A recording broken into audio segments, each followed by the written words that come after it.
never called. You told me not to. And I listened. Right. It wasn't easy. Might have called once and hung up. No. From a private number. No. No.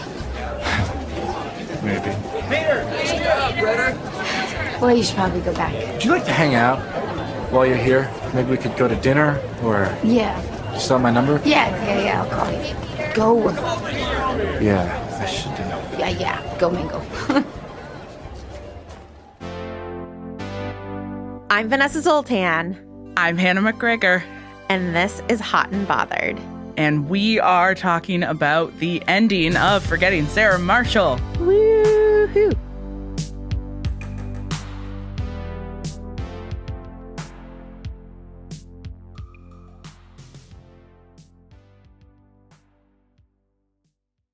So, here's what happens. Tell me. Peter is staging his Dracula musical with puppets. Ha ha. Rachel shows up to see the Dracula musical in LA. Which LA, not near Hawaii. 6-hour flight. No, hard to get there. She came to see it, and she's obviously enjoying it. They chat briefly afterwards at the reception. She says that she got a one-way ticket. She's sticking around to look at schools. He says he made the musical a comedy because of her. They agree that they are going to meet up while she's in town. And then she's like, go talk to the people who are here to schmooze with you. I'm going to go. And then there's this sort of classic rom-com back and forth where he's in the changing room and you can see that he's thinking about her, and she's walking back to her car and you can see that she's thinking about him, and she's pulling out her phone and looking for it. And it culminates in her walking into his dressing room like, actually, I don't want to wait. I want to see you now. And he is nude again. And in the middle of calling her. Yeah. And she laughs, and he says, can you please stop laughing? That's important. And then the kiss, and the camera pans away to the Lucy and Dracula Muppets gazing at each other framed in a heart, while Inside of You plays like 17 bits happening simultaneously at the end of this movie. And then we get a credit scene that is a teaser for Sarah's new show, Animal Instincts. And that's our happily ever after. Hannah, what is Inside of You? Inside of You is one of the 2 Aldous Snow songs that we get in this movie. The other one is a song about how we need to be better to each other that we sort of have as a music video in the background at one point. I think at some point he holds up a sign that says sodomize intolerance, which is a joke that I laughed at in this most recent viewing. But Inside of You is the like romantic ballad that he sings to Sarah when he is lured onto stage at the resort, and then it's playing as the background romantic song in the conclusion. And it's about how much a man likes being inside of a woman. It is not a subtle love song. No, it's not. Old as ancient skies, I've had these wandering eyes, but you took me by surprise when you let me inside of you. Inside of you. Inside of you. There's got to be some part of me inside of you. Okay, and then what is Animal Instincts, Sarah Marshall's new show? Animal Instincts is a police procedural in which Sarah Marshall plays a pet psychic who uses her psychic powers to solve crimes. And my reading of Animal Instincts is that it is a step down from the gritty CSI style procedural she has been in previously, that she is now in a goofier role with bad CGI making her eyes glow blue when she psychically reads the mind of a dog. The dog can literally tell her the name of the perpetrator. Yeah, for sure. Like the dog is like, Hannah McGregor. Yeah. It's like, I didn't know dogs thought like that. So it's there as a button to be like, her career is actually not, like, she's not making the jump into film. She's going to do a even worse TV show. Yep. Yep. And importantly, the very final line of the dialogue is a homophobic joke. Oh, I don't remember. What is it? It's Jason Bateman plays her sort of co-lead, her partner in the new series. And as they're arresting the perp in the teaser, Sarah says, "Life's a bitch." And Jason says, "And where you're going, that's exactly what you'll be." Yep. Which is a joke about sexual violence in prison. Famously hilarious. So that is the final line of the movie. Sure is. Good job, everyone. Good job, Jason. You did it. So how does this scene contribute to what the movie believes about love?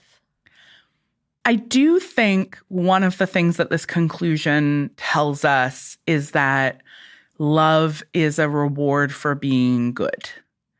So he gets love and artistic fulfillment because he has been good, and she gets neither because she has been bad. Yeah. So there is a kind of, I've talked about this before, but one of my pet peeves is when narratives moralize by punishing characters for being bad or good, because in reality, selfish people are in romantic relationships all the time. And do well in their careers Like, it's just not how the world works. But there certainly is a sense that, like, a relationship is a thing that you get as a prize for being a good guy. And your punishment for being a bad guy is embarrassing TV role. You have no idea how much I wish I could read dogs' minds. To solve murders, right? It's just not what I would use my power for. I would use my power for other things. But yes. Mm-hmm. Mm-hmm. I think that the other thing that it reiterates about love that the movie believes is the right partner is going to make you feel free to be your most authentic self. Yeah. If you're a man. And if you're a woman, the right romantic partner is worth giving up your job for. So like Jason Segel says, "I didn't know it was a comedy until you pointed it out by laughing." And it seems that he's having this like very successful community theater run.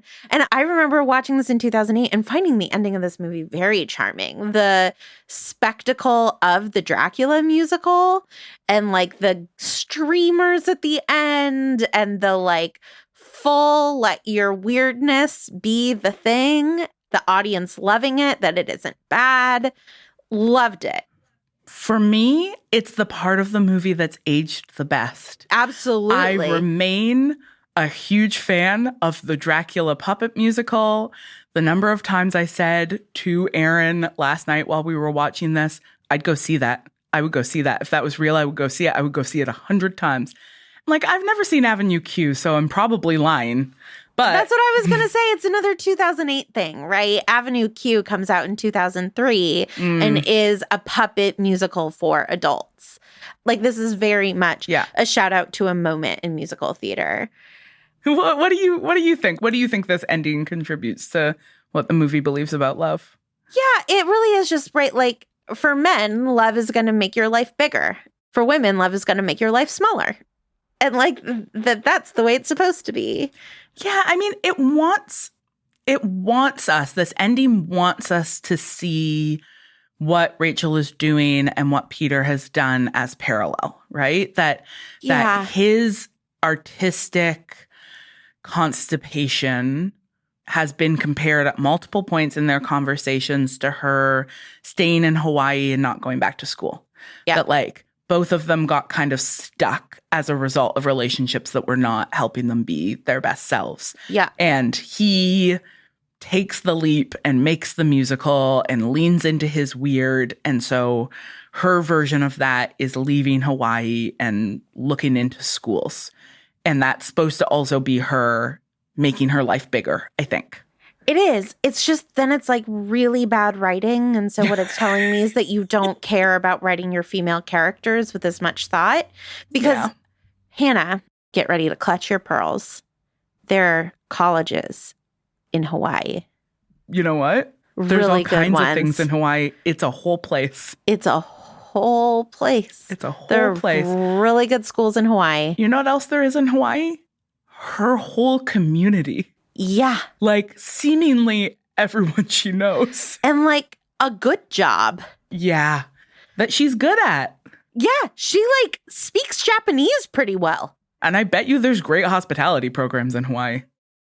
The moment that I like most in this ending immediately is intertwined with the moment I hate most in this ending, which is this exchange.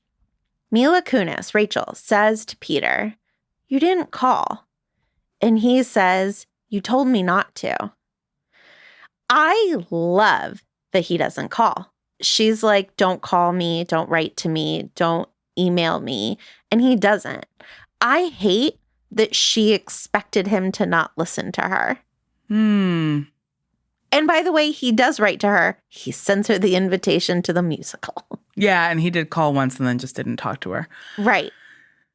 I don't know if her saying you didn't call totally indicates that she wanted him to. That's certainly there. Yeah, but she delivers it in a more complex way. Yeah, that there's this kind of like, she's surprised by it. She's maybe surprised that she was disappointed by it.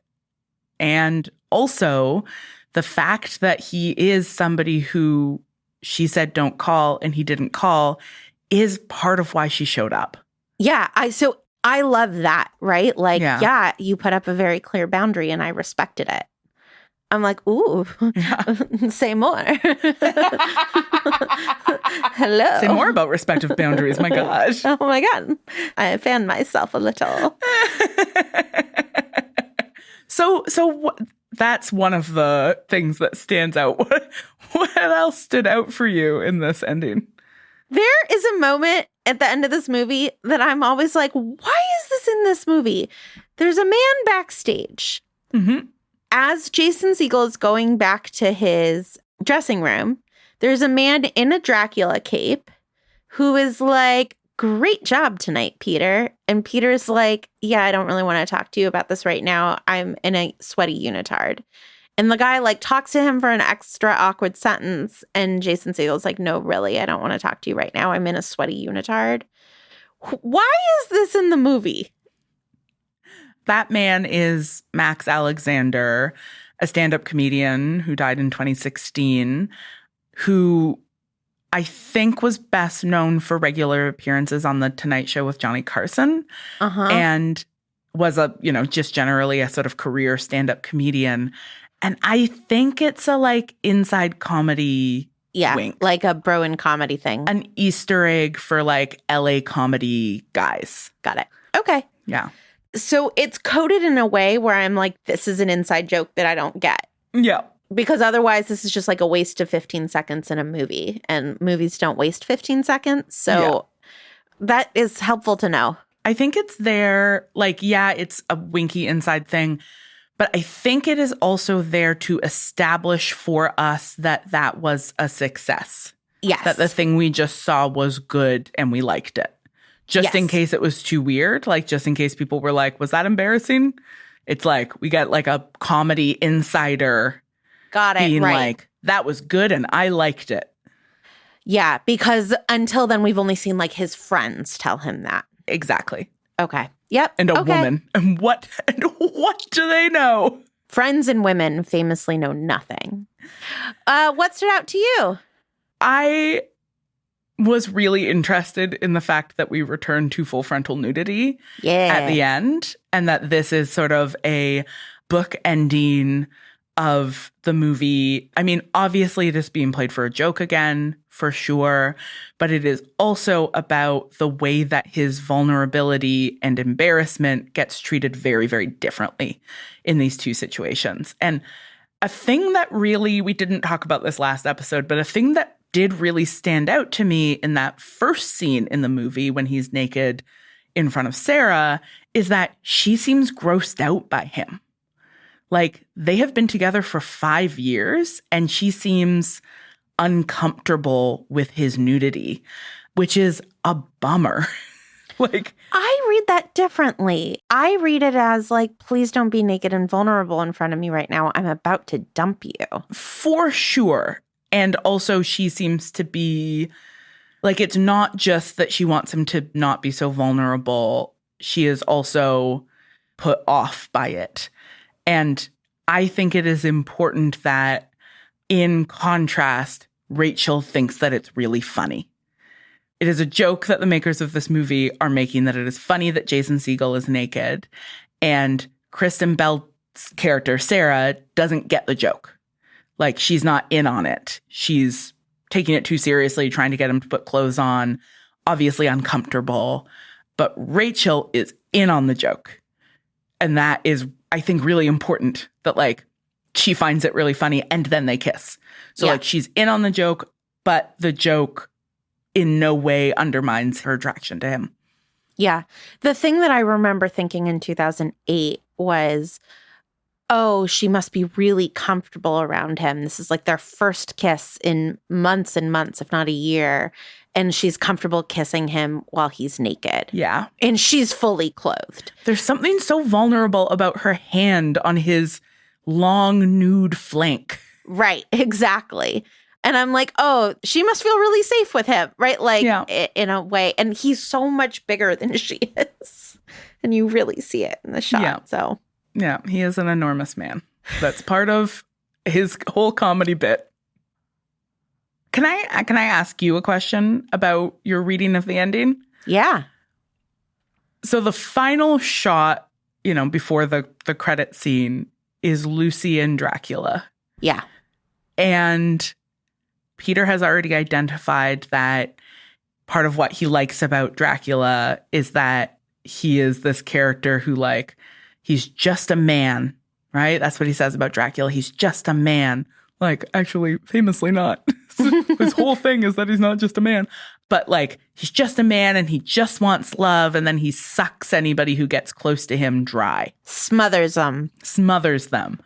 And we get the kiss, and then the camera pans away to Lucy and Dracula and the heart. What do you make of that? I think it's supposed to say true love is true love.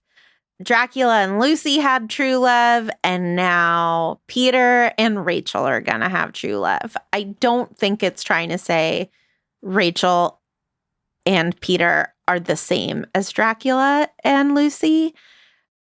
It's like the problem with the movie. I think it just thinks it's funny and, like, doesn't know why it thinks it's funny.